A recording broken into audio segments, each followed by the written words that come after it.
حضرت ابو بکر حدیث بیان کر رہے ہیں، لوگ دشمنیاں بتائیں، عداوتیں بتائیں، اور ابو بکر جناب علی کی محبتوں کا پیغام دیں۔ آپ نے کہا میں نے حضور سے سنا ہے جنت وہ جائے گا جسے ٹکٹ علی دے گا، جنت وہ جائے گا جسے ٹکٹ ہے۔ باہم محبت تھی آپس میں، ایک دوسرے کے فضائل بیان کر رہے تھے۔ جناب علی کہہ رہے تھے تمہارا مرتبہ زیادہ ہے، اور جناب ابو بکر کہہ رہے تھے تمہارا مرتبہ زیادہ ہے۔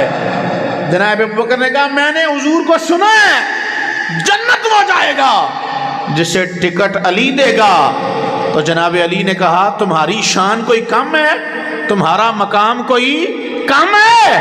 میں نے اگر یہ سنا ہے کہ ٹکٹ میری سے لوگ جنت جائیں گے تو مجھے بھی حضور نے کہا تھا علی جنت کی ٹکٹ اسے دینا جس کے دل میں ابو بکر کی محبت ہوگی۔